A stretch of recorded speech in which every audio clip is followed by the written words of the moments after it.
Hello students, मैं doctor Anoop Rana स्वागत करता हूं आपका संतोष एकेडमिया प्लेटफॉर्म पर। तो जो टॉपिक आज हम कवर करने वाले हैं उसका नाम है हेलोबेंजीन्स। हम इसमें देखेंगे हेलोबेंजीन्स बनती कैसे हैं और वो किसी रिएक्शन में यूज़ होती कैसे हैं। ठीक है, तो स्टार्ट करते हैं हम उसकी प्रिपरेशन से। अगर हम बात करें हेलोबेंजीन्स की तो उसका जो स्ट्रक्चर है, ठीक है, कुछ भी ले लीजिए आप, चाहो तो क्लोरोबेंजीन, फ्लोरोबेंजीन, ब्रोमोबेंजीन या आयोडोबेंजीन।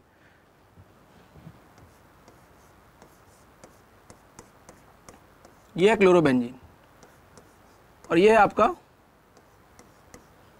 Cyclohexyl chloride.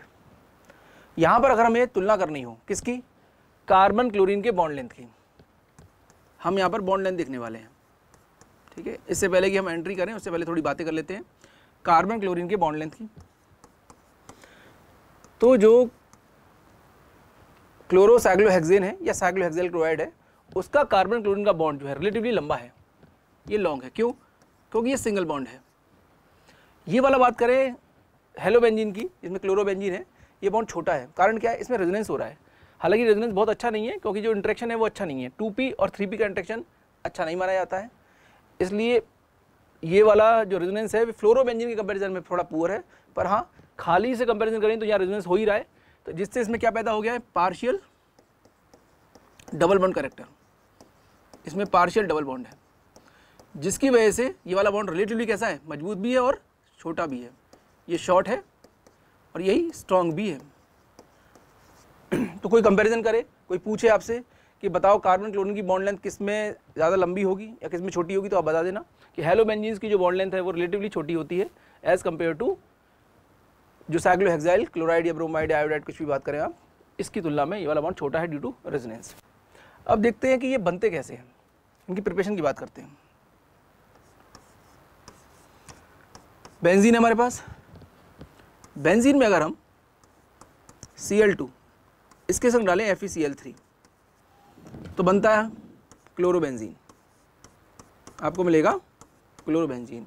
अब सवाल ये पैदा होता है कि ये बना कैसे। तो पहले FeCl3 और Cl2 ये खुद आपस में रिएक्ट करेंगे। ध्यान ये रखना है आपको कि ये जो आप फेरिक क्लोराइड ले रहे हैं ये कैसा होना चाहिए, एनहाइड्रस। ये एनहाइड्रस होना चाहिए, मतलब इसमें पानी नहीं होना चाहिए। पानी नहीं होगा तो होगा क्या, पानी बनने से रिएक्ट कर जाएगा और ये फेरिक हाइड्रोक्साइड बना सकता है। इस वजह से हम ये बात बोल रहे हैं।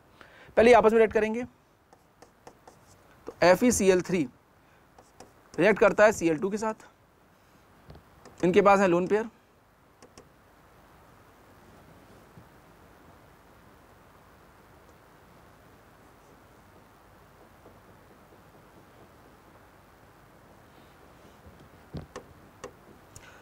जो कि अटैक होंगे आयरन के वैकेंट डी की तरफ, इनके बीच में इंट्रैक्शन होगा जिससे ये क्लोरीन जो है इस पर प्लस चार्ज आने लगेगा देने की वजह से, तो ये हो जाएगा FeCl3 Cl इस पर प्लस चार्ज आया, इसको वापस चाहिए अपनी लोन पेयर। ठीक है, तो ये इस क्लोरीन से तोड़ के ले जाएगा, तो जो पैदा होगा वो स्पीसीज हो जाएगी Cl पॉजिटिव और FeCl4 माइनस। जो Cl प्लस बना है ये फर्दर रिंग पे अटैक करेगा बेंजीन के ऊपर। ठीक है, तो जब बेंजीन पे अटैक होगा तो बनेगी क्लोरोबेंजीन। अच्छा, ये अटैक होगा कैसे, तो यार तुलना करें, अगर हम कंपैरिजन करें, मेरे पास एक बेंजीन है और इसकी रिएक्शन करा रहा हूं मैं Cl2 के साथ, और एक है मेरे पास साइक्लोहेक्सीन, इसकी रिएक्शन कर रहा हूं Cl2 के साथ। तो ये आपको ध्यान रखना पड़ेगा कि जो Cl2 है वो एल्कीन के साथ तो जुड़ जाता है, एडिशन रिएक्शन दिखाता है, लेकिन जो बेंजीन है इसके साथ ये रिएक्शन नहीं देता है। क्यों नहीं देता? क्योंकि इसमें चल रहा है करंट, इस करंट को रोकना बहुत मुश्किल है। ठीक है, इस करंट को रोकना मुश्किल है, इसलिए बेंजीन कभी भी एडिशन रिएक्शंस नहीं देती है। आप इस बात का ध्यान रखें।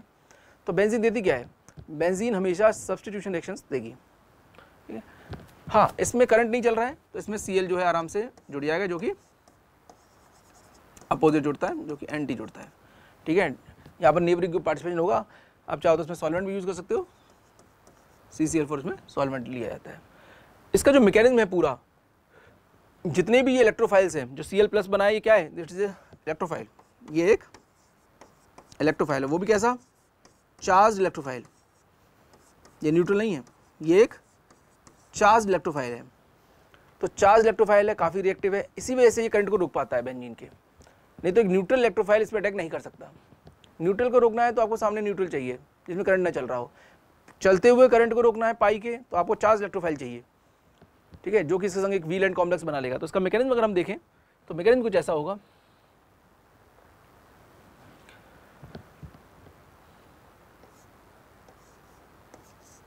बेंजीन और यह है इलेक्ट्रोफाइल Cl+, सबसे पहले ये नेगेटिव चार्ज इसकी तरफ अट्रैक्ट होगा, तो एक पाई बॉन्ड टूट जाएगा और उस जगह पे लग जाएगा Cl और यहाँ आ जाएगा पॉजिटिव चार्ज। अब ये पॉजिटिव चार्ज आराम से घूमता रहेगा रिंग के अंदर, ये आराम से डीलोकलाइज करेगा। इसको हम ऐसे भी दिखा सकते हैं,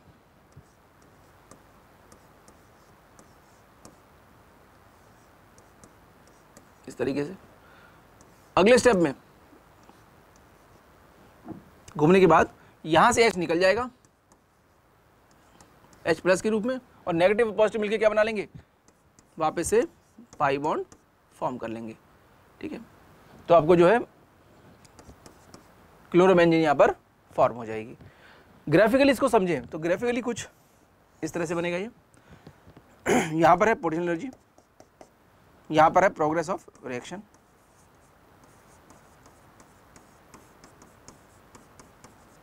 ठीक है। यहाँ लेते हैं रिएक्टेंट्स, रिएक्टेंट्स में हमने यूज़ किया बेंजीन और साथ में लिया कोई भी इलेक्ट्रोफाइल जो कि Cl+ है। यहाँ पर धीरे धीरे ये इलेक्ट्रोफाइल बेंजीन की तरफ आएगा, इनके बीच में एक अट्रैक्शन होगा तो बनेगी ट्रांजिशन स्टेट। तो यहाँ पर जाके कहीं क्योंकि इसकी एनर्जी हाई होती है, ट्रांजिशन स्टेट की एनर्जी रिलेटिवली हाई है रिएक्टेंट से, तो यहाँ बनेगी ट्रांजिशन स्टेट। अभी धीरे धीरे क्या हो रहा है, धीरे धीरे ये इलेक्ट्रॉन्स इलेक्ट्रोफाइल की तरफ अट्रैक्ट हो रहे हैं। जैसे ये जुड़ जाएंगे तो जुड़ने से क्या होगा, ये बनेगा, इसका कहते हैं व्हील एंड कॉम्प्लेक्स। ये जो पॉजिटिव चार्ज घूम रहा है इसको आप व्हील एंड या सिग्मा कॉम्प्लेक्स भी बोलते हो, ठीक है। तो ये है आपका इंटरमीडिएट जो कि कार्बोकैटायन है, यहां बनेगा आपका इंटरमीडिएट इस जगह पे। ये अब धीरे धीरे अगले स्टेप में H हल्का हल्का निकलना शुरू करेगा, अगेन आपकी बनेगी ट्रांजिशन नंबर 2 जो थोड़ी सी हल्की सी नीचे होगी पहली वाली से। यहाँ पर आपका हल्का सा H निकलना शुरू होगा H+ के रूप में, ठीक है। इसको आप थोड़ा सा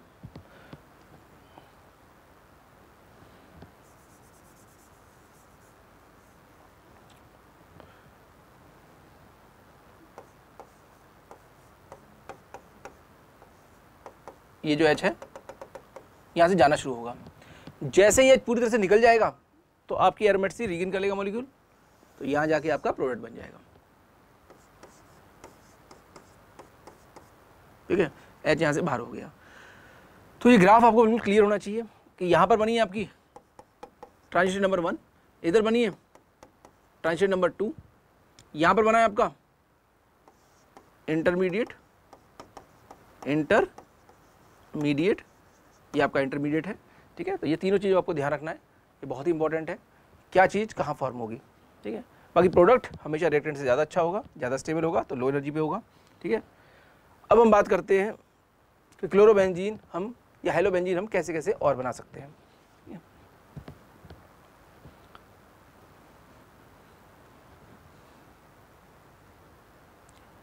अगर हमें बेंजीन से बनाना है ब्रोमोबेंजीन, तो हम क्या क्या रेसिपी यूज़ कर सकते हैं या क्या क्या रिएक्टेंट हम यहाँ पर ऐड कर सकते हैं, ठीक है। ये बेसिकली जो आपकी बेंजीन है वो रिएक्टेंट है, तो हम ऐड करेंगे रीएजेंट्स यहाँ पर, ठीक है। तो रीएजेंट क्या क्या होंगे, तो आप यूज़ कर सकते हो FeBr3, इसमें डाल दीजिए Br2, और क्या यूज़ कर सकते हो सकता है एग्जामिनर Fe और Br2 दे दे, और क्या कर सकता है, हो सकता है CH3COH Br2 दे दे, और क्या कर सकता है, ब्रोमीन वाटर लिख सकता है, यहाँ पर ब्रोमीन वाटर लिख सकता है।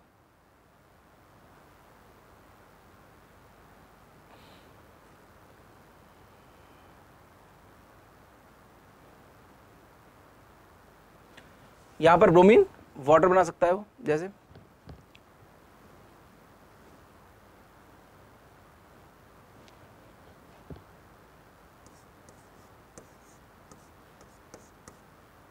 इससे बनाना है हमें ब्रोमोबेंजीन।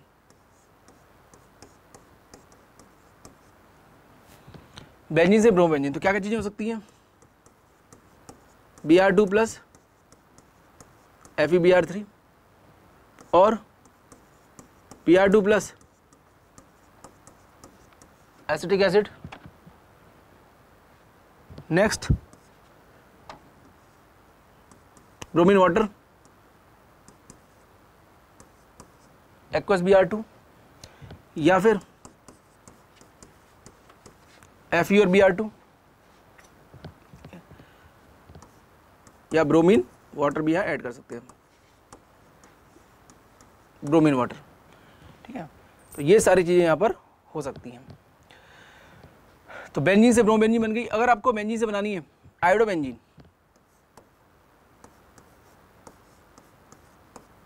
तो आप क्या ऐड कर सकते हो?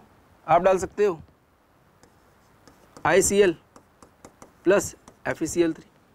तो यहाँ बन जाएगा आपका, दोनों को मिलाने से FeCl4 minus plus I positive.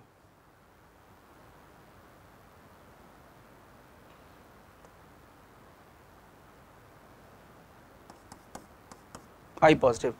ठीक है, तो ये रीजेंट हम यूज़ कर सकते हैं बेंजीन से हेलोबेंजीन बनाने के लिए। ठीक है, क्लोरोबेंजीन भी सेम आप Cl2 प्लस FeCl3 यूज़ कर सकते हो। उसके बाद आगे चलें, हमें अगर बेंजीन से वाया जाना हो नाइट्रोबेंजीन होते हुए, तो हम कैसे जाएंगे?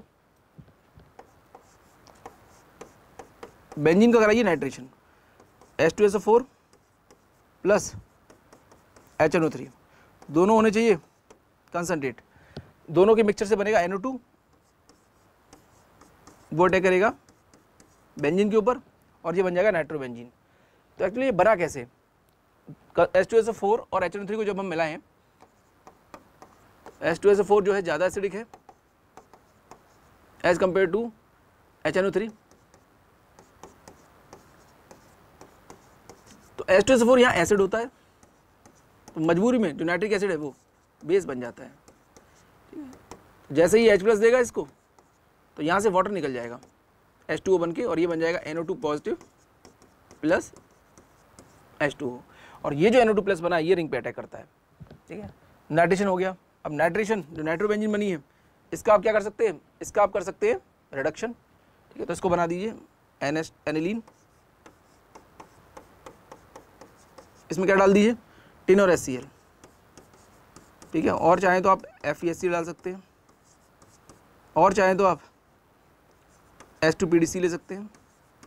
ठीक है, इन तीनों से ये NO2 जो है वो NH2 बन जाएगा। अब NH2 को आप N2 यहाँ से उड़ा दीजिए, NaNO2 HCl डाल के। ठीक है, 0 to 5 degree Celsius temperature low रखना पड़ता है।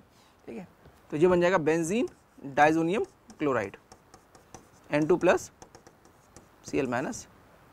उसके बाद आपके ऊपर डिपेंड करता है, अगर आप Cl लगाना चाहते हो यहाँ तो ले लीजिए CuCl HCl, तो बन जाएगा N2 तो चली जाएगी यहाँ से, ये बन जाएगा क्लोरोबेंजीन, N2 यहाँ से बाहर हो जाएगी। अगर आपको आयोडोबेंजीन बनानी है तो आप Ki ले लीजिए, थोड़ा सा हीट कर दीजिए, तो आपको आयोडोबेंजीन मिल जाएगी। ठीक है, उसके बाद आपको AgBF4 लोगे तो वहाँ फ्लोरीन भी लगा सकते हो आप। ठीक है, HbF4 जैसे ये ले लीजिए, थोड़ा सा हीट कर दीजिए, तो यहाँ पर फ्लोरोबेंजीन बन सकती है। ठीक है, तो आपके बहुत सारे तरीके हैं हेलोबेंजीन बनाने के। और हम कैसे हेलोबेंजीन बना सकते हैं?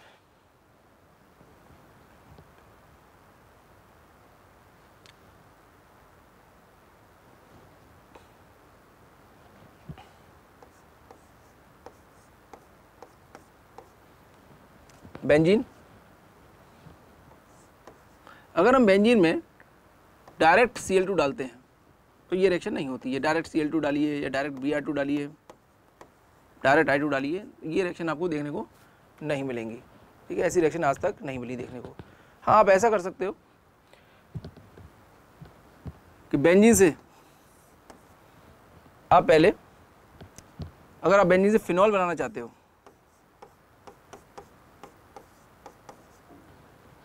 ठीक है, बेंजीन से फिनॉल बना दो। एक बार फिनॉल बन गया तो फिनॉल से आप बेंजीन बना के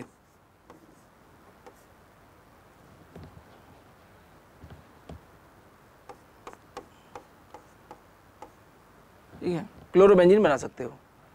तो ये रिएक्शन कैसे होगी, फिनॉल से क्लोरोबेंजीन वाली। तो फिनॉल से क्लोरोबेंजीन में अगर आपने सीधा यहाँ डाला आपने NaCl, तो NaCl ये रिच है क्योंकि ये Cl माइनस का सोर्स है, तो ये एक न्यूक्लियोफाइल है। फिनॉल खुद रिच है, ये आपस में रिएक्ट नहीं करेंगे। तो अगर आप NaCl से सोच रहे हो रिएक्शन हो जाएगी, तो रिएक्शन नहीं होगी। आपको पहले इस OH को निकालना पड़ेगा। इस OH को आप कैसे निकाल सकते हो, आप जिंक डाल दीजिए। जिंक डालते हो, जिंक डस्ट और थोड़ा हीट कर दो तो ये बेंजीन बन जाएगी। और बेंजीन में अगेन Cl2 और FeCl3 डाल के और फिर से क्लोरोबेंजीन फॉर्म कर सकते हो। ठीक है, तो क्लोरोबेंजीन के और भी मेथड है बनाने के, पर हाँ जो मोस्ट इंपॉर्टेंट मेथड था वो ये था। इसको हम सेंड मियर रिएक्शन भी बोलते हैं, जो पीछे हमने बात की थी। जब आप N2 प्लस Cl माइनस, इसमें जब आपने CuCl डाला, हीट किया,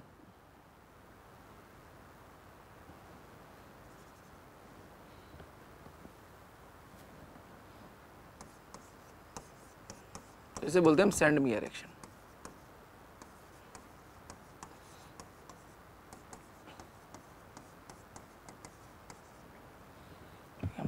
इसे हम सेंड मियर रिएक्शन बोलते हैं। अब बात करते हैं हम कि जो हेलोबेंजीन बनी है वो किस किस टाइप की रिएक्शन दे सकती है। ठीक है, तो पहले टाइप की जो रिएक्शन है वो है आपकी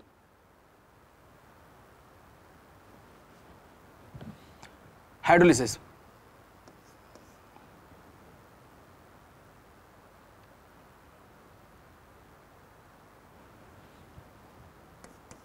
हाइड्रोलिसिस, अगर हम क्लोरोबेंजीन में पानी डालें तो रिएक्शन होगी, ये रिएक्शन नहीं होगी। रिएक्शन नहीं होगी क्यों, क्योंकि दोनों ही रिच है, ये भी रिच है, ये भी न्यूक्लियोफाइल है, और पानी भी न्यूक्लियोफाइल है, ये आपस में रिएक्ट नहीं करते हैं। अगर आप कैसे भी करके इस रिंग को डेफिनेट कर दो तो ये रिएक्शन हो सकती है। डेफिनेट कैसे कर सकते हो आप यहाँ पर नाइट्रो ग्रुप लगा दीजिए।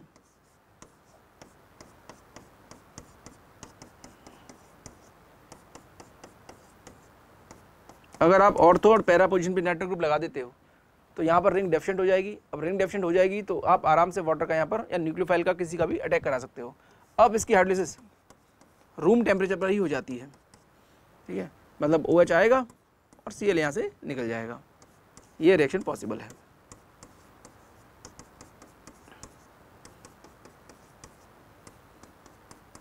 तो अगर यहाँ क्वेश्चन आता है एग्जाम में कि आपको 3-4 कंपाउंड दे और वो बोले कि बताइए किसकी हाइड्रोलिसिस फास्ट होगी, इस तरह से क्वेश्चन वो पूछ सकता है एग्जामिनर।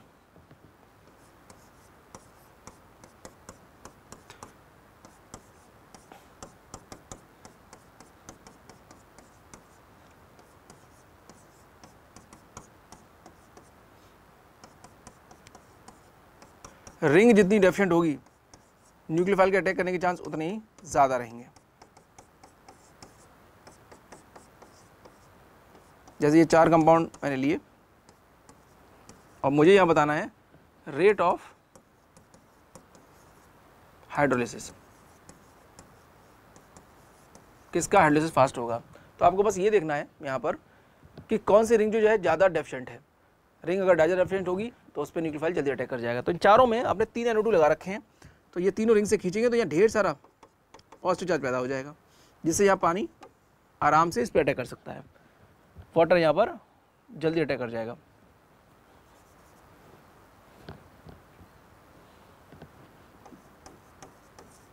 इस पे लोन पेयर है, यहाँ आ जाएगा।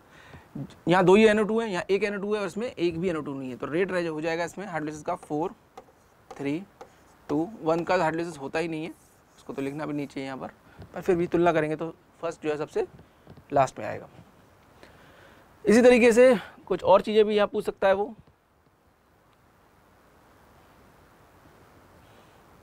ये दे सकता है तुम्हें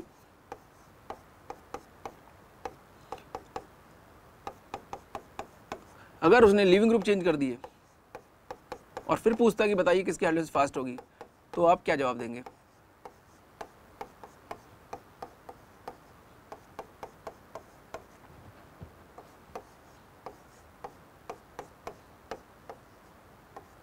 तो हम यहाँ कैसे देखेंगे कौन इलेक्ट्रोफाइल आएगा?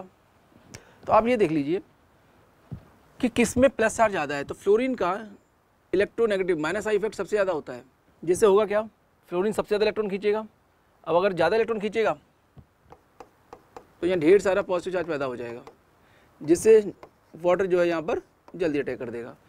आयोडीन सबसे कम खींच पाएगा, जिससे यहाँ पर जो अटैक होगा बहुत ही स्लो अटैक होगा वाटर का। ठीक है, मैकेनिज्म का नाम आपसे कोई पूछे कि आप बताइए मैकेनिज्म का नाम क्या है, तो आपको ध्यान रखना है कि इस मैकेनिज्म का नाम है एडिशन एलिमिनेशन। तो पहले होगा इसमें एडिशन।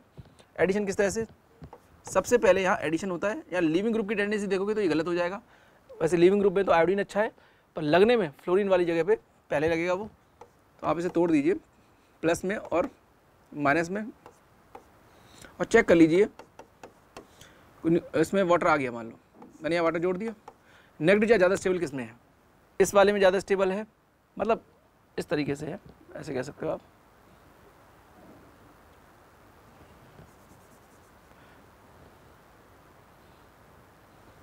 और एक आयोडीन ले लो,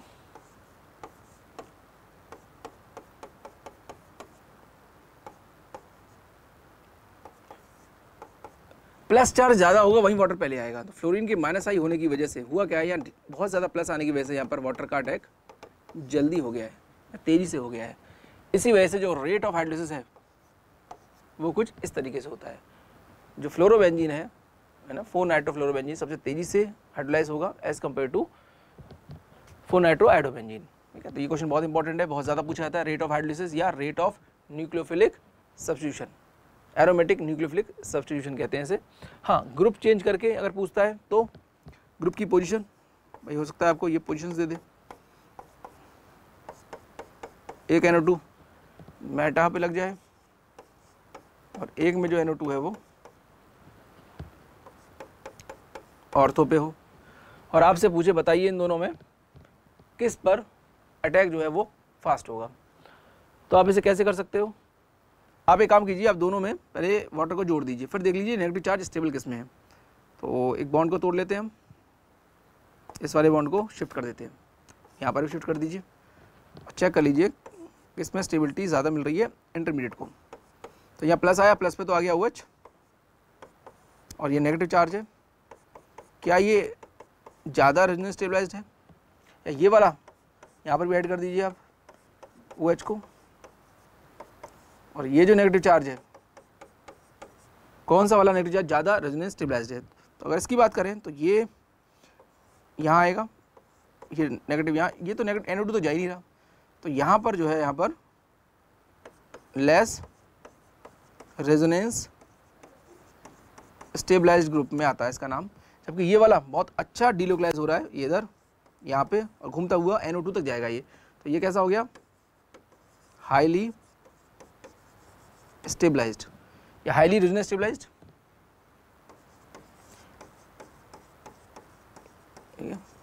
हाईली रेजोनेंस स्टेबलाइज्ड ग्रुप, तो जिसमें स्टेबिलिटी ज़्यादा मिलेगी, रेट ऑफ हाइड्रोलिसिस भी फास्ट उसी का होगा।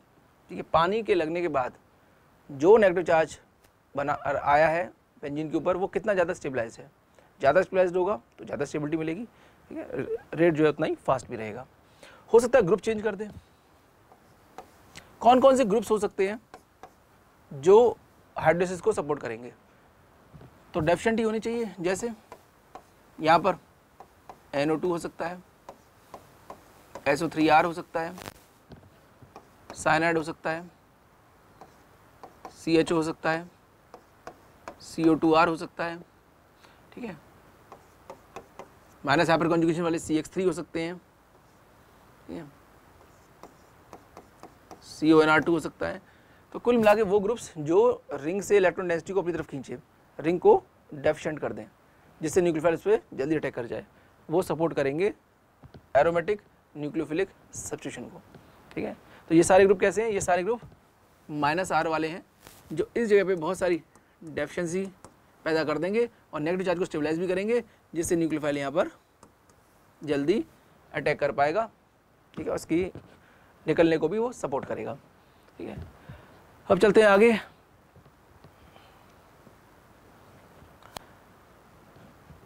अगर हम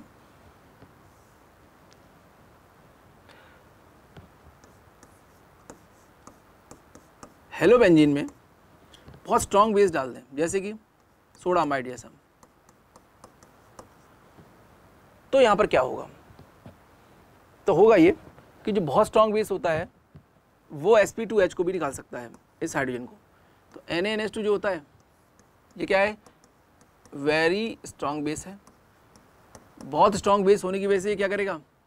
it can remove, it can abstract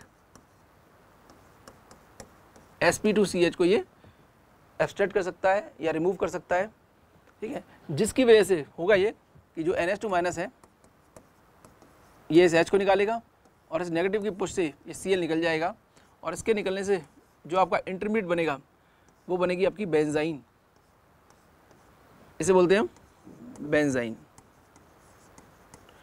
देखने में ऐसा लग रहा है कि ये दोनों जो कार्बन हैं इनकी जो हाइब्रिडाइजेशन है वो sp है, पर एक्चुअल में ऐसा नहीं है, क्योंकि ये दोनों जो H और Cl निकले हैं वो हाइब्रिडाइज ऑर्बिटल से निकले हैं। तो ये जो बॉन्ड बना है वो एक्चुअल में पाई नहीं है, वो हाइब्रिडाइज ऑर्बिटल में बना हुआ है, इसी वजह से लग रहा पाई जैसा है, पर ये एक्चुअल में सिग्मा टाइप ही है, ठीक है। तो इनकी जो हाइब्रिडाइजेशन है वो sp2 ही रहेगी। इसे आप गलती से भी sp न समझें, क्योंकि अगर आपने sp समझा तो उसका एंगल 180 होना चाहिए था, जो कि पॉसिबल भी नहीं है। इस रिंग में sp एक हाइब्रिडेशन ये कार्बन अचीव कर पाए, ठीक है।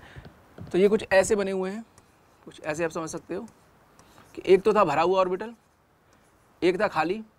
मजबूरी में सिग्मा बनाना था, बस सिग्मा बन ना पाया, और उसके लिए चाहिए आपको head to head collision, head to head overlapping वो हो नहीं सकती है। तो साइड वाइज तो पाई के लिए चाहिए होती है, तो वो यहाँ सीन था नहीं, तो हेड टू हेड ऐसे करने की कोशिश कर रहे हैं, जो कि बहुत ज़्यादा वीक हो गया है ये, और ये काफ़ी ज़्यादा रिएक्टिव स्पीसी बन गई है, ठीक है। तो बेंजाइन बन गई। अब बेंजाइन ज़्यादा देर रुकेगी नहीं। जो आपका NH2 ने H निकाला है तो अमोनिया बीकर में होगी, तो अमोनिया तुरंत इस पर अटैक कर देगी, ठीक है। तो नेगेटिव पे यहाँ आ जाएगा, प्लस पे लग गया NH3, अपने लोन पेड़ दे दिए। ये जो H है यहाँ से निकल के इस पे लग जाएगा एक H, तो यहाँ पर बन जाएगी एनिलीन। तो ये बन गई आपकी एनिलीन। इस तरह से आप क्लोरोबेंजीन से एनिलीन फॉर्म कर सकते हो। इस मैकेनिज्म का नाम क्या है? इसमें पहले हुआ है एलिमिनेशन, तो इसे हम बोलेंगे it is elimination addition reaction. इसमें पहले एलिमिनेशन हुआ है, उसके बाद एडिशन हुआ है, जबकि जो पीछे हुआ था जो केस, उसमें पहले एडिशन हुआ था, बाद में एलिमिनेशन हुआ है, ठीक है। अच्छा, इसमें स्पीड पूछे कोई तो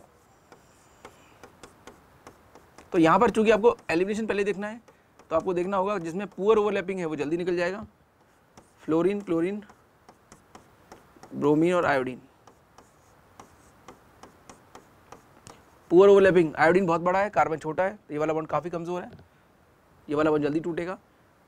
तो अगर हम बात करें इसमें डालें NH2 माइनस, और कोई पूछे कि बताइए इसमें रेट ऑफ रिएक्शन क्या रहेगा, स्पीड ऑफ रिएक्शन क्या रहेगा, तो रेट जो है वो कुछ इस तरीके से होगा। क्यों? क्योंकि जो मैकेनिज्म है ये वो है आपका एलिमिनेशन एडिशन, और एलिमिनेशन पहले होगा जो कमज़ोर बॉन्ड है।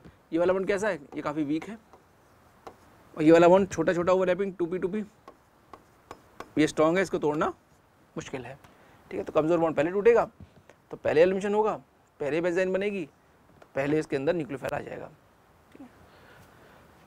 उसके बाद कुछ और अगर हम देखें इसके में ग्रुप्स लगा के कि बताइए आगे इसमें क्या क्या हो सकता है।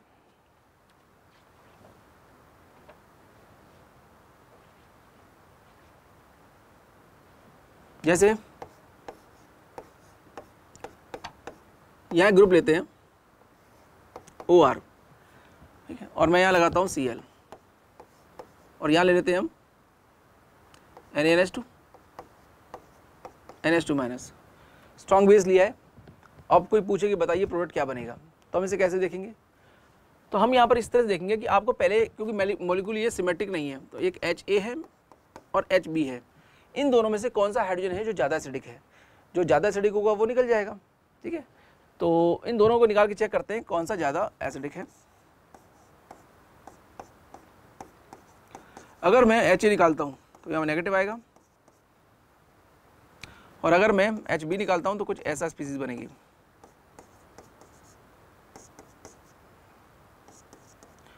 और इन दोनों कार्बन आयन में कोई पूछे कि बताइए कौन सा ज़्यादा स्टेबल है, तो यहाँ पर ये वाला जो है ये ज़्यादा स्टेबल है, ये मोर स्टेबल है। क्यों? क्योंकि जो OR है इसका माइनस आई इफेक्ट इस नेगेटिव चार्ज को खींच के कम करेगा, इसको स्टेबिलिटी देगा, तो ये ज़्यादा अच्छा है। जबकि यहाँ पर काफ़ी दूर है OR, और दूरी के साथ इंडक्टिव इफेक्ट कम होता जाता है, ठीक है, यह सब लोग जानते हैं, इसलिए ये इतना स्टेबिलिटी नहीं दे पाएगा। तो इसमें प्रोडक्ट ये डिसाइड करेगा, ठीक है, जो मेजर है। इधर से जाने की कोई जरूरत नहीं, ये भी बनेगा, पर यहाँ से जो पैदा होगा वो माइनर पैदा होगा। एग्जामिनर हमेशा मोस्टली कोशिश करता है कि वो मेजर ही पूछे आपसे, माइनर बहुत कम पूछा जाता है, ठीक है। तो यहाँ पर ये नेगेटिव आया और इसकी फोर्स से Cl यहाँ से निकल जाएगा, तो इधर बन जाएगी आपकी बेंजाइन। अब जो बेंजाइन में जो एक्स्ट्रा ये वाला बॉन्ड आपको दिखाई दे रहा है, जो पाई जैसा लग रहा है, पर एक्चुअल में वो पाई नहीं है, वो सिग्मा है, इसमें शिफ्टिंग कैसे रहेगी? तो याद रखिए कि जो बाहर वाला बॉन्ड है वो हाइब्रिडाइज्ड ऑर्बिटल से मिलकर बना हुआ है, उसमें रेजोनेंस काम नहीं करता, तो उसमें काम क्या करता है? उसमें इंडक्टिव काम करेगा, ठीक है। तो गलती से आप यहाँ रेजोनेंस न लगा दें, वरना क्वेश्चन गलत हो जाएगा। तो इसमें आपका हमेशा इंडक्टिव काम करेगा। तो OR का कौन सा इफेक्ट होता है? Minus I effect. ये अपनी तरफ खींचेगा, यहाँ कमी आएगी, ये यहाँ की शिफ्ट होगा, तो पीछे की तरफ शिफ्ट हो जाएगा ये। अगर ये बैक साइड शिफ्ट हुआ तो यहाँ माइनस आ गया, माइनस पे लगा दीजिए आप H को, और प्लस पे लगा दीजिए आप NH2 को, तो ये आपका मेजर प्रोडक्ट है, ठीक है। क्वेश्चन इस तरह से पूछे जा सकते हैं। ऐसे ही और क्या हो सकता है? एग्जामिनर हो सकता है आपसे इस तरह से पूछ ले, या फिनॉल ले ले, यहाँ डाल दे NaNH2 2 इक्विवेलेंट्स, या 2.5 ले लेगा, थोड़ा 0.5 आप एक्स्ट्रा लेते हो ताकि जो है आपके पास कमी ना रहे, ऐसा ना हो कि थोड़ा बहुत वेस्ट हो जाए या कहीं गिर जाए तो आपका जो आप चाह रहे हो वो ना हो पाए, ठीक है। आपने थोड़ा सा 2.5 लेंगे, मैंने 2 लिख दिया है, थोड़ा सा आप एक्स्ट्रा ले लीजिए, ठीक है। पहला इक्विवेलेंट क्या करेगा? पहला इक्विवेलेंट यहाँ से निकलेगा, क्योंकि जो O से लगा हुआ H होता है दैट इज मोस्ट एसिडिक, ठीक है। तो पहला वहाँ यूज़ हो गया, तो जैसे ही फर्स्ट ने, अब दूसरा जो निकालेगा वो या तो HA निकलेगा या तो HB निकलेगा। देखते हैं दोनों निकाल के। O का H तो निकल ही चुका है, वो तो माइनस हो ही गया। अब अगर मैंने HA निकाला तो कुछ ऐसा बन रहा है, अगर मैंने HB निकाला तो कुछ ऐसा फॉर्म हो रहा है। अब जितनी भी नेगेटिव चार्ज स्पीसीज होती हैं उनका हमेशा प्लस आई इफेक्ट रहता है, क्योंकि वो कोशिश करती है हम पुश करके न्यूट्रल हो जाए।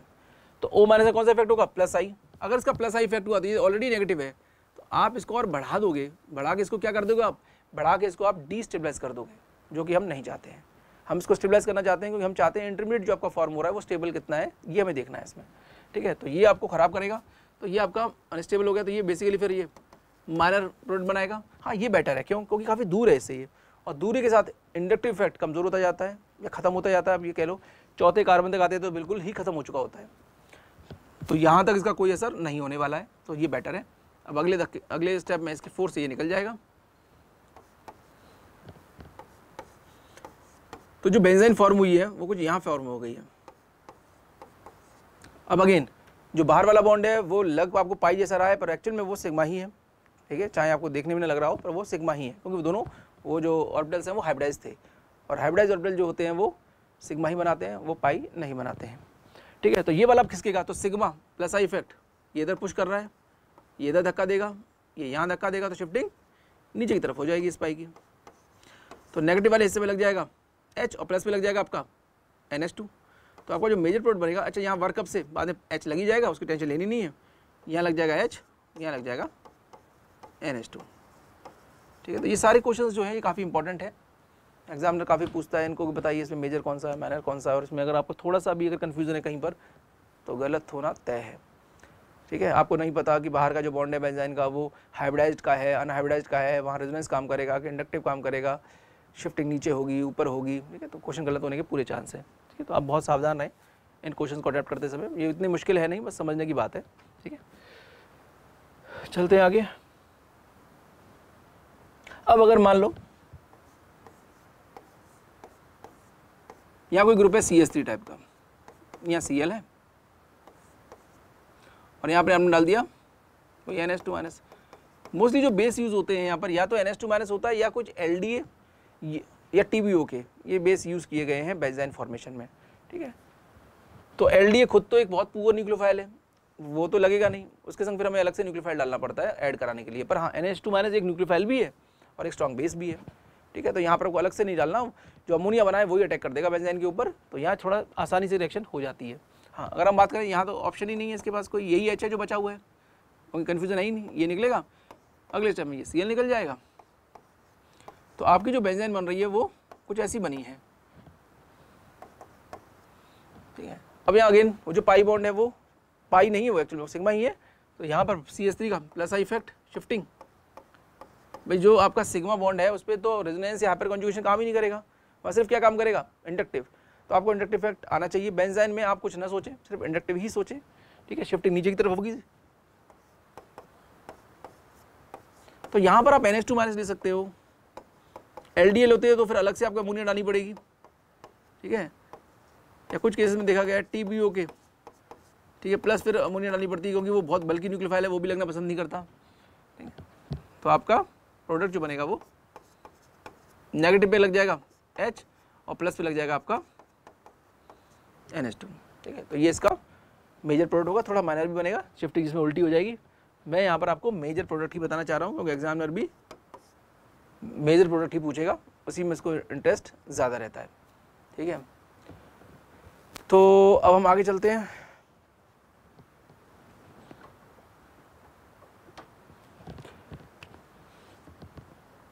अगर आपको क्वेश्चन कुछ इस तरीके का आ जाए,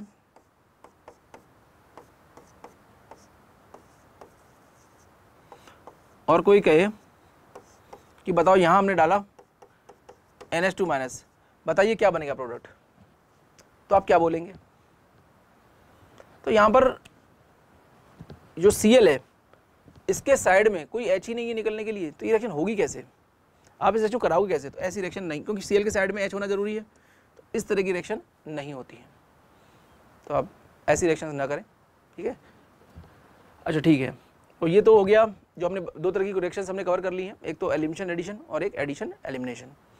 अब जो नेक्स्ट वैरायटी है वो है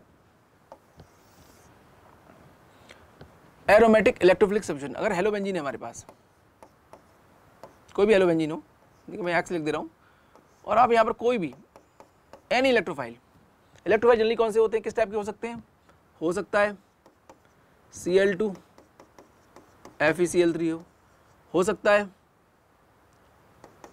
HNO3 H2SO4 हो सकता है FeCl3 CH3Cl और CH3 COCl प्लस AlCl3 हो सकता है, H2O7 हो सकता है, या फिर कंसंट्रेट SO4 हो सकता है। ये सारे इलेक्ट्रोफाइल्स हैं जो इस पर अटैक कर सकते हैं, ठीक है। अगर यहाँ पर देखें तो इसमें जो इलेक्ट्रोफाइल पैदा होगा वो होगा Cl+, इसमें जो इलेक्ट्रोफाइल पैदा होगा वो होगा NO2 पॉजिटिव। ये फ्रीडल-क्राफ्ट एल्किलेशन है, इसे बोलते हैं हम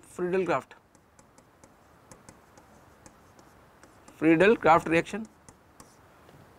ये FeCl3Cl को निकाल लिया जाएगा तो ये बन जाएगा CH3 पॉजिटिव और FeCl4-। इसके मिक्सचर से जो पैदा होगा वो होगा CH3CO पॉजिटिव AlCl4-, और यहाँ से जो पैदा होता है SO3 या SO3H पॉजिटिव, ठीक है। ये सारे इलेक्ट्रोफाइल्स हैं जो रिंग पे अटैक कर सकते हैं और प्रोडक्ट फॉर्म करेंगे। अब ये ग्रुप जो है कैसा है, बेसिकली ये ग्रुप डीएक्टिवेटिंग जरूर है। अगर मैं एक ऑर्डर लिखूं तो ऑर्डर में हेलोबेंजीन्स काफ़ी पीछे आती हैं, बेंजीन से पीछे आती हैं। मैं रिएक्टिविटी में अगर बात करूं, एक बेंजीन है और एक मेरे पास है हेलोबेंजीन, क्लोरोबेंजीन, और मैं यहाँ कंपैरिजन करना चाहता हूँ रिएक्टिविटी का कि बता कौन जाता। तो ये आप ध्यान रखें, ये न्यूट्रल है, ना एक्टिवेटिंग है ना डीएक्टिवेटिंग। ये जो ग्रुप लगा रखा क्लोरीन आपने, इसने इसको डीएक्टिवेट कर दिया है। माना कि ये डीएक्टिवेटिंग है, पर स्टिल ये कैसा है, ये ऑर्थो एंड पैरा डायरेक्टिंग है। ये आप ध्यान रखें, क्योंकि इसमें रेजोनेंस हो रहा है, और जब रेजोनेंस होगा तो रेजोनेंस से जो इलेक्ट्रॉन डेंसिटी इंक्रीज होती है वो कहाँ इंक्रीज हो रही है, या तो ऑर्थो पे होगी या फिर आप पैरा पे होगी। ठीक है, ऑर्थो और पैरा पे ही इलेक्ट्रॉन डेंसिटी इंक्रीज होगी। ठीक है, तो डीएक्टिवेटिंग है, बट ऑर्थो पैरा डायरेक्टिंग इसको बोला जाता है। Deactivating but ortho and para directing. ठीक है, तो जो इसका प्रोडक्ट आप बनाओगे वो प्रोडक्ट कैसा फॉर्म होगा, मतलब रिएक्टिविटी में तो बेंजीन ही जीतेगी। ठीक है, क्योंकि बेंजीन में कोई डीएक्टिवेट करने वाला ग्रुप नहीं है कम से कम। अब इसमें जो प्रोडक्ट बनेगा मेजर कौन सा होगा, क्योंकि जो हेलोजेंस हैं उनमें जो इंडक्टिव इफेक्ट है काफ़ी डोमिनेटिंग होता है, खींचते को होते हैं वो -I से, तो अगर वो खींचेंगे तो ऑर्थो से ज़्यादा खींच लेंगे। अगर हम देखें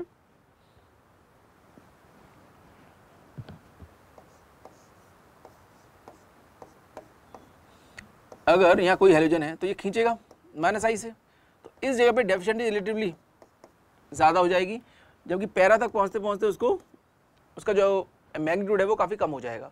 तो उसमें जो मेजर बनते हैं, ठीक है, तो मेजर जो बनेंगे वो आपके हमेशा पैरा बनेंगे, और जो माइनर होंगे वो हमेशा ऑर्थो होंगे। मतलब कुल मिला के बात यह है कि कोई हेलोबेंजीन आए और इसमें कोई इलेक्ट्रोफाइल वो डाले, तो जो प्रोडक्ट आप फॉर्म करोगे वो या तो ऑर्थो करोगे या फिर पैरा करोगे, और जो आप मेजर बताओगे वो मेजर प्रोडक्ट होगा आपका पैरा वाला, और जो माइनर होगा वो ऑर्थो वाला। आपको ये ध्यान रखना है बस। ठीक है, इसमें और कुछ नहीं है। तो चलते हैं आगे। हेलोबेंजीन्स के अंदर हम और क्या रिएक्शंस कर सकते हैं, अगर हम सोडियम डाल दें, मान लो इसमें क्लोरोबेंजीन लूँ और क्लोरोबेंजीन में अगर हम सोडियम ऐड कर दें, पर ध्यान ये रखना होगा यहाँ पोलर प्रोटिक सॉल्वेंट ना हो, ड्राई ईथर लेते हैं तो यहाँ पर फिटिक रिएक्शन हो जाती है, इसे फिटिक कपलिंग भी कहते हैं। ठीक है, तो ये दोनों आपस में कपल कर जाएंगी और ये बाइफेनल बना लेगा इस तरीके से कपलिंग। इसका जो मैकेनिज्म देखा गया है वो कुछ दो तरह से जाता है।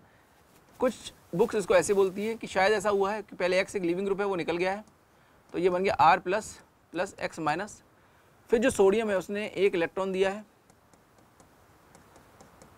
ये इलेक्ट्रॉन गया R के पास, तो R बन गया आपका रेडिकल, और इस तरह की जो रेडिकल्स रहे होंगे बीकर में वो आपस में कंबाइंड होके उन्होंने R का प्रोडक्ट फॉर्म कर दिया है। एक मैकेनिज्म ये है। एक मैकेनिज्म और है, वो ये कहता है कि जो RX है आपका, जब ये बना होगा तो एक सिग्मा बॉन्डिंग बना होगा, एक सिग्मा एंटी बॉन्डिंग बना होगा, तो जो Na है, अच्छा 2 इलेक्ट्रॉन आपको भर दीजिए, ये वाले सिग्मा वाले ये इसमें रहेंगे, ये जो इलेक्ट्रॉन है ये आपका, ये जो इलेक्ट्रॉन है ये इलेक्ट्रॉन आपका ऐड हो जाएगा सिग्मा स्टार में। जैसे ही इलेक्ट्रॉन यहाँ आएगा, इसमें पूरा एरो नहीं दिखाना, आपको आधा एरो दिखाना है। ठीक है, फिश होक, तो ये बॉन्ड ऑर्डर हो जाएगा 2 - 1/2, तो बॉन्ड ऑर्डर रह गया आधा, मतलब आधा बॉन्ड आपका टूट गया। कैसे ब्रेक हो गया, जैसे इलेक्ट्रॉन आया यहाँ पे तो ये वाला बॉन्ड यहाँ, तो जब टूटा तो R रेडिकल आया, ऐसे बीकर में ढेर सारे R रेडिकल होंगे और ये कंबाइंड होके RR बना लेंगे। ठीक है, और X तो आपका माइनस हो ही चुका है और Na ने इलेक्ट्रॉन दिया है तो Na प्लस हो चुका है, और ये दोनों मिलके आपका NaX बना लेंगे। ठीक है, ऐसे तो ये रिएक्शन मैकेनिज्म दोनों ठीक है। आज तक क्लियर किसी को भी नहीं है कि कौन सा मैकेनिज्म इसके अंदर सही है, पर फिर भी अगर आपसे कोई पूछता है कि बताइए इसमें इंटरमीडिएट क्या बनता है, तो आप बताएंगे इसमें रेडिकल इंटरमीडिएट्स फॉर्म होते हैं। ठीक है, रेडिकल इंटरमीडिएट जल्दी वहाँ फॉर्म होते हैं जहाँ पर भी हीट हो। रेडिकल के लिए आप ये ध्यान रखें, heat, photon, light, electricity, initiator जो पेरोक्साइड्स या फिर try and butyl tin hydride ये हो, या कोई रिएक्टिव मेटल्स हो, जो reactive metals in zero oxidation state, इस तरह की चीज़ें अगर आपको दिखाई देती हैं तो आप समझ जाइए वहाँ पर रिएक्शन फ्री रेडिकल से जाएगी, ठीक है। तो ये कपलिंग रिएक्शन है। हाँ, एक रिएक्शन और है, आप चाहें तो यहाँ पर इसी में ऐसा भी कर सकते हो, हम डाल दें यहाँ पर CH3Cl और Na और ड्राई ईथर, तो ये दोनों आपस में कंबाइंड हो जाए। पर यहाँ मिक्सचर के चांस है, हो सकता है बेंजीन बेंजीन से भी कपलिंग कर जाए, हो सकता है मिथाइल मिथाइल से कर जाए, हो सकता है बेंजीन मिथाइल से कर जाए, तो तीनों बनने के चांस हैं। यहाँ पर तीनों के चांस बन जाएंगे, तो उसको सेपरेट करना थोड़ा मुश्किल हो जाएगा। इसको बोलते हैं वुड्स-फिटिक कपलिंग। दो अलग अलग आपने एल्किल हैलाइड ली हैं,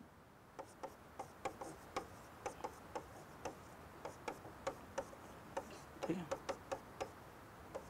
तो आपको तीनों मिलेंगी, साथ में NaX अलग होगा, तो इसको बोलते हैं हम फिटिक, इसको बोलते हैं वुड्स-फिटिक। मैकेनिज्म दोनों का सेम ही है, ठीक है। तो ये दोनों रिएक्शंस इंपॉर्टेंट है, ठीक है, एग्जाम्स में पूछता रहता है वो। इसकी फर्दर फिर आगे रिएक्शन करा सकता है वो, ये बना के कि ए बना, ए में आपने फर्दर कोई इलेक्ट्रोफाइल डाला तो वो कहाँ अटैक करेगा, कहीं भी अटैक कर सकते हो, देने वाली रिंग है, तो आप यहाँ पर ऑर्थो पे या पैरा पे कहीं पर भी अटैक करा सकते हो। मेजर तो पैरा बनेगा क्योंकि स्टेरिक हिंडनेस हो जाएगी ऑर्थो पे, ठीक है। चलते हैं आगे।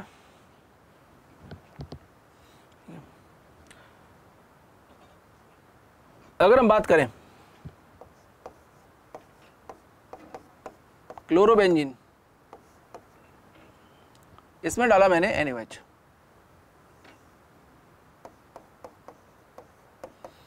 ठीक है, और कोई मुझसे पूछे कि बताइए क्या ये रिएक्शन होगी, तो ये रिएक्शन नहीं होगी, ये रिएक्शन नहीं होगी क्योंकि दोनों ही रिच है, दोनों ही, ये भी रिच है और ये भी रिच है, ये रिएक्शन नहीं होगी। पर अगर आप इसे गर्म कर दो, आप टेम्परेचर हाई कर दो, तो हाँ ये रिएक्शन हो सकती है। फिर यहाँ क्या होगा, ये वाला बॉन्ड टूटने लगेगा और इसकी जो बेस है, फिर ये वाला बॉन्ड कमज़ोर होगा, तो बेस यहाँ से एसिडिक हाइड्रोजन को निकाल के या बेंजीन बना सकता है। अगर टेम्परेचर आपने हाई किया, इसी में NaOH ले लो, पर टेम्परेचर आप हाई रखिए, हाई टेम्परेचर, प्रेशर भी हाई रखते हैं इसके अंदर हम, ठीक है, तो यहाँ पर आपका H और Cl निकल जाएगा, फिर से वो बेंजीन बनेगी, और बेंजीन में जो OH वही एडिशन एलिमिनेशन वाला, तो फिनॉल बन सकता है, तो यहाँ पर फिनॉल फॉर्म हो जाएगा। तो ये बहुत इंपॉर्टेंट रिएक्शन है। आप डायरेक्ट इसे डाउज प्रोसेस बोलते हैं, इसे बोलते हैं हम डाउज प्रोसेस, ठीक है, इसे हम डाउज प्रोसेस बोलते हैं।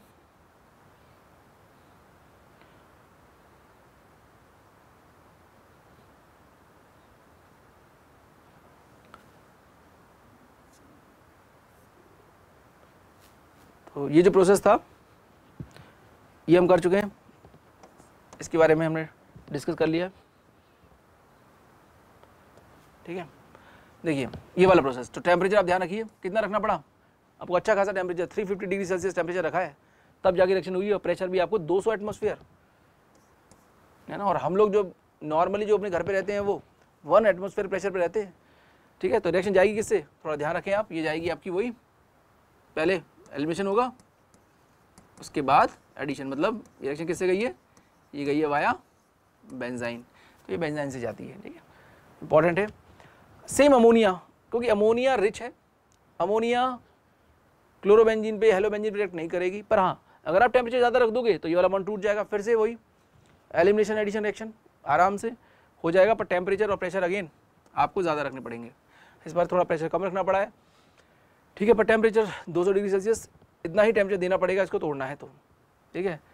तो उसके बाद नेक्स्ट है कॉपर साइनाइड, फिर अगेन सेम वही न्यूक्लियोफाइल है, ये नॉर्मली ये नहीं जुड़ेगा, पर आप टेम्परेचर ज़्यादा रखोगे तो रिएक्शन हो जाएगी, ठीक है, साइनोबेंजीन फॉर्म हो जाएगा, वही एडिशन एलिमिनेशन एडिशन से जाएगी, बेंजीन से जाएगी, ये तो हम कर ही चुके हैं, ठीक है। स्ट्रॉन्ग बेस लोगे तो -33 पे भी हो जाएगा ये, है ना, तो इसमें तो बिल्कुल ही प्रॉब्लम नहीं आएगी आपको, ठीक है, तो आराम से ही हो गया। ये वाली रिएक्शन हमने कर ली, कपलिंग RS ले लीजिए, और ये वुड्स कपलिंग एलिफेटिक के साथ होती है, एरोमेटिक के साथ फिटिक होती है, और एरोमेटिक प्लस एलिफेटिक लोगे तो वुड्स फिटिक कहलाएगी, ठीक है, तो ये भी हो जाएगा। बस ध्यान रखना है आपको, यहाँ पर ड्राई ईथर लेना है, वेट ईथर ना हो या एक्वा सॉल्वेंट ना हो, ठीक है। कॉपर लेते हो तो इसे कहते हैं उल्मान कपलिंग, इसका नाम है उल्मान कपलिंग, सेम ऐसे सोडियम की तरह ही है, ठीक है। कॉपर इसके सिग्मा स्टार में 2 इलेक्ट्रॉन देगा, ये वाला बॉन्ड टूट जाएगा, दोनों जो बेंजीन है, इस पर रेडिकल्स होंगे, वापस में कपलिंग कर जाएंगे, ठीक है। इसको हम बाद में देखते हैं DDT कैसे बनती है। इधर आते हैं, हाँ, अगर आप Li लगाते हो और कॉपर लेते हो तो R2CuLi, इसे कहते हैं गिलमांस रीएजेंट, ये बड़ा काम आता है, इसे गिलमांस रीएजेंट बोलते हैं, ठीक है। तो इसके भी काफ़ी यूज़ हैं। ये कैसे, क्या यूज़ है इसके, ये सॉफ्ट अटैक करता है, ठीक है। सॉफ्ट अटैक का मतलब ये काफ़ी, ये जो रीएजेंट आपने बनाया है ये काफ़ी सॉफ्ट स्पीसी है, सॉफ्ट स्पीसी है, ठीक है। सॉफ्ट स्पीसी है तो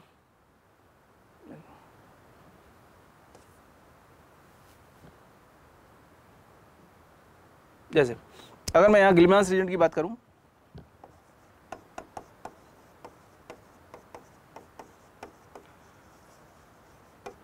ये आपने लिया Cl, Li लिया और CuX लेते हो, तो जो बन रहा है वो बनता है PH2CuLi, है ना। इसको आप R मान सकते हो, आप इसको फिलहाल R2CuLi कह सकते हो। R2CuLi की अगर मैं बात करूं कि ये क्या क्या काम कर सकता है, तो थोड़ा इसकी बातें भी कर लेते हैं। तो ये क्या करता है, ये काफ़ी सॉफ्ट स्पीसीज है, तो ये एक बार अटैक करेगा। जैसे कोई दो ग्रुप है हमारे पास, COCl और COOR, और आपने डाल दिया यहाँ पर R2CuLi, तो ये R माइनस का सोर्स है। ये क्या है, ये एक R माइनस का सोर्स है, ये एक न्यूक्लियोफाइल है। तो आप कहाँ अटैक कराएंगे, जहाँ पॉजिटिव चार्ज ज़्यादा होगा, जैसे Cl है तो Cl खींचेगा अपनी तरफ, तो यहाँ बहुत सारा प्लस पैदा हो गया है, तो यार इधर आएगा। यहाँ क्यों नहीं आ रहा, क्योंकि यहाँ रेजोनेंस चल रहा है तेज, क्लोरीन रेजोनेंस में पार्टिसिपेट नहीं करता है, बहुत ही गंदा करता है, इसका माइनस काफ़ी डोमिनेटिंग है, तो यहाँ अटैक आप नहीं कराओगे। अब यहाँ करा देना, जैसे अब यहाँ अटैक कराते हो तो ये बन जाएगा O माइनस R, O पे Cu लग जाएगा, ठीक है। और एक कार्बन से दो हीटोटम अनस्टेबल होते हैं,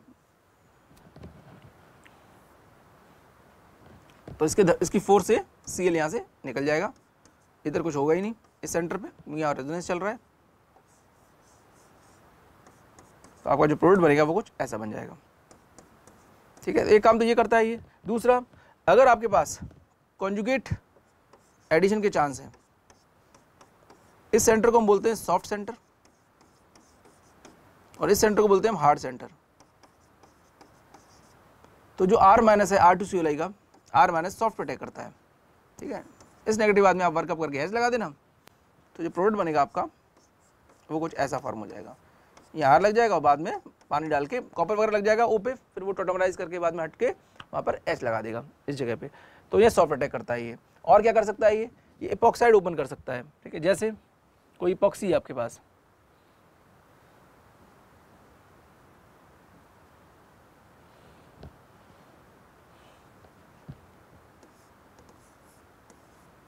और यहाँ डाला है R2CuLi, तो R माइनस ही है ये बेसिकली। तो कहाँ से अप्रोच करेगा, क्योंकि ये इलेक्ट्रॉन रिच स्पीसीज है, तो ये एपॉक्साइड को खोलने जाएगा तो कहाँ से जाएगा, जहाँ पर भीड़ कम है, लेस स्टेरिक हिंडेंस वाली साइड से। नेगेटिव में लग जाएगा लिथियम, उधर से खुल जाएगा ये, तो O पे लग जाएगा, बाद में वर्कअप करके H, पानी वानी डाल के आप मेटल को हटा देना, और यहाँ पर आपको लग जाएगा R। कहीं लगता है आपको डबल सिंगल Cl है या फिर और डबल सिंगल एपॉक्साइड है, और आपने डाला है RMgX R2CuLi, तो जो R2CuLi का जो R माइनस है वो कुछ इस तरह से अप्रोच करता है। वो यहाँ आता है फार एंड पे, पाई आगे खिसकेगा, उसकी फोर्स से Cl निकलेगा। सिमिलरली R आएगा इस जगह पे, पाई आगे तरफ शिफ्ट होगा, इसकी फोर्स से एपॉक्सी खुलेगी, ठीक है। तो ये फार एंड पे अटैक करता है, ठीक है। तो आप इसका भी ध्यान रखें, डायरेक्ट अटैक ये नहीं करता, एक बार अटैक करता है, सॉफ्ट अटैक करता है, और एलाइलिक क्लोराइड या एलाइलिक इपॉक्साइड में फार एंड पे पाई की फोर्स से धक्का मारते हुए लिविंग ग्रुप को बाहर करता है, या एपॉक्सी होती तो उसे ओपन कर देता है, ठीक है। तो अब चलते हैं आगे।